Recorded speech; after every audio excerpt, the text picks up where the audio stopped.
Halo, nama saya Adrianus Charlie, biasa dipanggil Charlie, dari Prodi Teknik Informatika dengan NIM 1953141174. Di video project kali ini, saya akan membahas tentang bandwidth, throughput, packet loss, dan delay.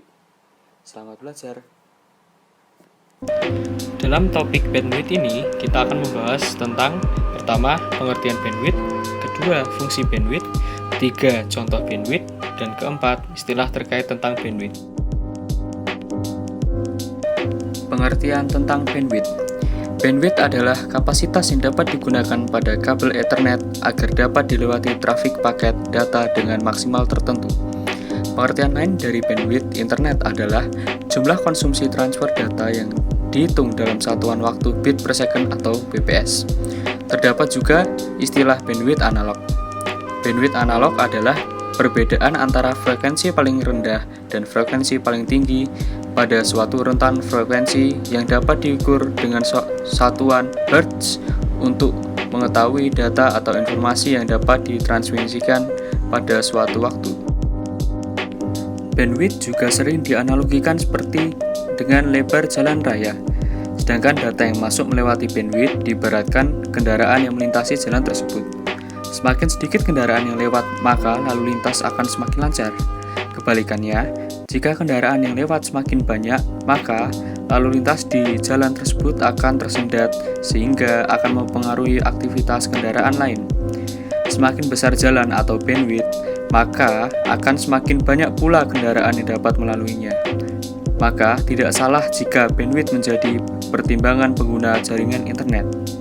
Dikarenakan semakin besar bandwidth, maka semakin cepat pertukaran data yang terjadi dan semakin banyak data yang dapat melaluinya dalam satu waktu. Selanjutnya, fungsi bandwidth. Jika dibagi kembali, ada beberapa fungsi yang berhubungan dengan bandwidth berdasarkan perannya dalam jaringan internet. Apa itu fungsi bandwidth? Berikut ini ada beberapa fungsi bandwidth yang dibagi berdasarkan penggunaannya. Pertama, ukuran media pengiriman data. Fungsi bandwidth yang pertama adalah sebagai ukuran media atau jalur pengiriman data yang dimiliki oleh suatu komputer atau jaringan tertentu. Fungsi ini hampir berlaku di semua tempat yang memiliki jaringan komputer. Bandwidth sangat berguna, apalagi jika berhubungan dengan distribusi jaringan. Ukuran bandwidth umumnya digunakan sebagai patokan pengguna untuk memilih provider atau penyedia layanan yang berhubungan dengan koneksi internet. Semakin besar bandwidth yang ditawarkan, maka terlihat semakin baik pula layanan yang diberikan. Kedua, membagi kecepatan transfer. Fungsi lain dari bandwidth adalah sebagai pembagi kecepatan transfer data, sehingga kecepatan yang dimiliki dapat didistribusikan secara adil ke seluruh pengguna. Pembagian ini juga membatasi agar antar pengguna tidak saling berebut bandwidth. Jika tidak dibagi, maka bisa jadi seluruh bandwidth yang dialokasikan ke jaringan tersebut hanya dipakai oleh satu pengguna saja, dan pengguna lain tidak mendapatkan. Misalnya nih, pada saat mengunduh file dari internet yang besar, pada saat melakukan proses pengunduhan, maka akan terjadi permintaan data yang cukup besar dan tentu saja akan membanjiri bandwidth pada jaringan. Jika tidak dibatasi, maka koneksi pengguna lain akan lambat atau bahkan tidak dapat terkoneksi sama sekali. Apalagi yang melakukan pengunduhan menggunakan download manager tertentu. Ketiga, mengatur besar data yang ditransfer. Administrator jaringan terkadang melakukan pembatasan besar data yang dapat diakses atau diunduh dari internet. Hal ini bertujuan untuk mengurangi traffic yang tinggi dalam jangka waktu yang lama. Traffic yang tinggi dalam jangka waktu yang lama juga dapat mengganggu stabilitas jaringan karena mempengaruhi kapasitas bandwidth yang tersedia. Setelah kita mempelajari fungsi bandwidth, sekarang kita menuju ke contoh bandwidth pada komputer. Yang dimaksud bandwidth dalam jaringan komputer adalah kecepatan suatu jaringan melakukan transfer data yang dihitung per detik. Pengukuran kecepatan dalam bit per second. Sebagai contoh, apabila kita menggunakan koneksi local area network atau LAN, maka kecepatan transfer datanya bisa mencapai 100 Mbps. Semakin besar bandwidth sebuah jaringan, maka semakin cepat pula data yang ditransfer. Contoh bandwidth pada komputer yang pertama adalah bandwidth digital. Bandwidth digital merupakan satuan hitung dari data yang ditransfer dalam bit per second dalam sebuah jaringan yang dapat dikirimkan melalui suatu saluran komunikasi tanpa hambatan. Bandwidth ini mengirimkan informasi secara digital, baik melalui saluran kabel atau tanpa menggunakan kabel atau nirkabel. Contoh yang kedua yaitu bandwidth analog. Fungsinya sama seperti bandwidth digital, yang membedakan adalah satuan hitungnya menggunakan hertz. Selanjutnya, kita akan belajar tentang istilah yang terkait bandwidth. Yang pertama ada egress bandwidth. Egress bandwidth merupakan atribut yang digunakan untuk menentukan kecepatan unggah atau upload. Egress bandwidth merupakan kebalikan dari ingress bandwidth. Ingress bandwidth merupakan kecepatan mengunduh pada jaringan internet.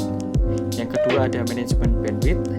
Management bandwidth adalah istilah umum yang diberikan untuk sekumpulan tools dan teknik yang dapat digunakan oleh suatu institusi untuk mengurangi kebutuhan kritikal dari suatu segmen jaringan. Yang ketiga ada unmetered bandwidth. Unmetered bandwidth adalah jumlah traffic transfer data baik upload maupun download untuk mengakses akun ataupun situs Anda, baik yang Anda lakukan sendiri ataupun oleh pengunjung situs tidak dibatasi. Nah, selanjutnya kita akan membahas tentang throughput. Throughput adalah kemampuan sebenarnya suatu jaringan mengirimkan data yang dinamis sesuai dengan keadaan traffic jaringan. Misalnya nih ada contoh kasus, ada bandwidthnya sebesar 16 kbps. Terus file yang mau di-download itu sebesar 128 KB. Nah, untuk mencari waktu yang diperlukan, maka jumlah file dibagi dengan bandwidth. Itu ada contoh 128 dibagi 16 sama dengan 8 detik. Tetapi, file itu tiba dalam waktu 30 detik. Akhirnya, throughput atau bandwidth sebenarnya adalah 128 KB per 32 detik sama dengan 4 kbps. Maka, internet pada saat itu kecepatannya hanya 4 kbps sebenarnya. Seperti itu. Selanjutnya, kita akan membahas tentang delay. Apa sih itu delay? Delay merupakan waktu tunda sebuah paket data yang disebabkan oleh sebuah transmisi dari satu titik ke titik lain yang menjadi tujuan. Delay juga berarti waktu tunda sebuah proses pengiriman data dari satu titik sumber ke titik tujuan. Sama seperti halnya di jalan raya. Jika ada perjalanan, ada hal-hal yang tidak terduga, maka akan membuat proses perjalanan kita terganggu atau tidak sesuai target. Hal ini mungkin dalam perjalanan seringnya menjumpai lampu merah, maka perjalanan akan tertunda dari target yang diinginkan. Dalam jaringan internet, sering terjadi delay pada saat media transmisi mengalami kestabilan. Hitungan delay diperoleh dari waktu paket yang diterima, dikurangi dengan waktu paket data yang dikirimkan. Selanjutnya, kita akan membahas tentang paket loss. Apa sih paket loss itu? Paket loss adalah perbandingan seluruh paket data yang hilang dengan total paket data yang dikirimkan antara sumber dan tujuan pengiriman. Paket loss juga berarti gagalnya mentransmisikan data kepada alamat tujuan yang menyebabkan hilangnya beberapa data dalam proses pengiriman. Paket loss dapat dihitung dengan rumus paket loss sama dengan data yang dikirimkan dikurangi data yang diterima per data yang dikirimkan dikali 100%. Nah, sekarang kesimpulannya. Oke, jadi hari ini kita udah belajar 4 hal. Yang pertama tentang bandwidth, throughput, delay, dan packet loss. Oke, yang pertama bandwidth. Bandwidth merupakan besarnya ukuran transmisi data yang ditransfer dari satu titik asal ke satu titik tujuan. Bandwidth berfungsi sebagai ukuran media transfer data, pengatur besar kecepatan transfer data, dan mengatur besar data yang ditransferkan. Yang selanjutnya adalah throughput. Throughput bisa diartikan sebagai bandwidth yang sebenarnya. Dalam jaringan, tidak semua bandwidth yang tertulis sesuai dengan realitanya. Yang harus dilakukan untuk pertama kali untuk mengetahui nilai throughput adalah mengetahui kecepatan bandwidth dan mengetahui ukuran file yang akan di-download. Setelah itu, bagi besarnya file dengan besarnya bandwidth, maka akan ditemukan waktu yang diperlukan untuk transfer data tersebut. Setelah dapat waktunya, Selanjutnya kita cek waktu download ya sebenarnya, lalu kita bandingkan. Jika waktunya sama, maka bandwidth itu sudah sesuai dengan throughput-nya. Jika beda, kita harus cek ulang. Mengecek ulangnya dengan kita membagi besarnya file yang akan ditransfer dibagi dengan waktu yang diperlukan. Maka akan ditemukanlah throughput sebenarnya atau besarnya bandwidth yang sebenarnya. Selanjutnya yang ketiga adalah delay.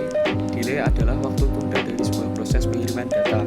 Nilai dari delay sendiri bisa dicari melalui operasi pengurangan waktu data diterima dikurangi waktu data dikirimkan. Dan yang terakhir adalah packet loss.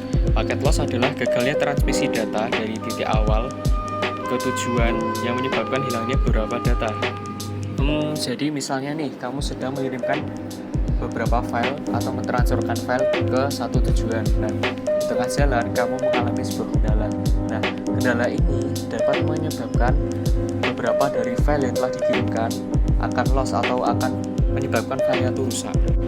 Nilai dari paket loss sendiri dapat dicari melalui sebuah operasi di mana besarnya data yang dikirimkan dikurangi dengan besarnya data yang diterima dibagi, semuanya itu dibagi dengan besarnya paket data yang dikirimkan lalu dikalikan dengan 100%.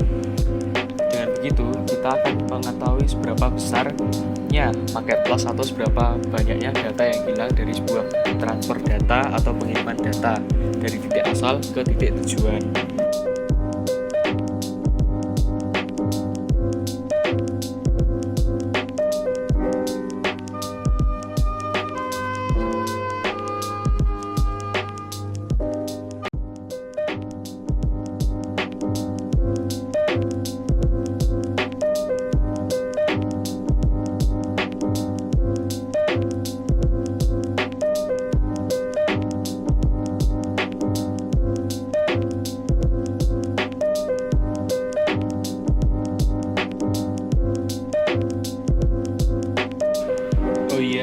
Selain mengajak teman-teman untuk belajar tentang bandwidth, throughput, delay, dan packet loss, saya di sini mau mengajak teman-teman sekalian untuk mencegah dan mengurangi penyebaran virus corona di lingkungan sekitar dengan melakukan misalnya 6 langkah simpel di bawah ini.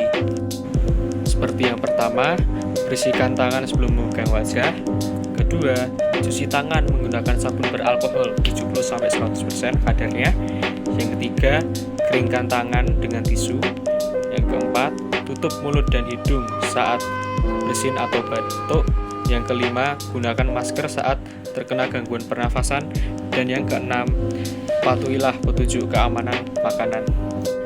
Dengan melakukan hal-hal simpel ini, kita sudah meringankan dan membantu beban dari para dokter yang berjuang di garda terdepan dalam menangani virus corona, dan juga kita sudah mengurangi resiko terkena virus corona di lingkungan tersekitar kita. Saya di sini mau mengucapkan terima kasih banyak pada semua penonton yang mau menonton video saya. Semoga video dari saya sangat bermanfaat. Semoga teman-teman sekalian bisa memahami apa itu tentang bandwidth, throughput, delay, dan packet loss. Dan mohon maaf sekiranya jika konten yang saya buat sangatlah minimalis dan kurang, karena ya ini sangat dipepet dengan deadline.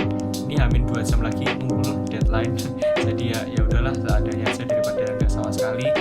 Dan juga jangan lupa untuk jaga kesehatan dengan melakukan 6 langkah simpel yang udah aku ajarin tadi.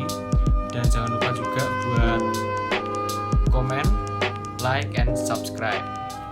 Semoga dengan komen, like, and subscribe dari teman-teman bisa membantu saya dalam penilaian UAS ini, project UAS ini, project Komsa Berkom. Sekian dari saya, terima kasih dan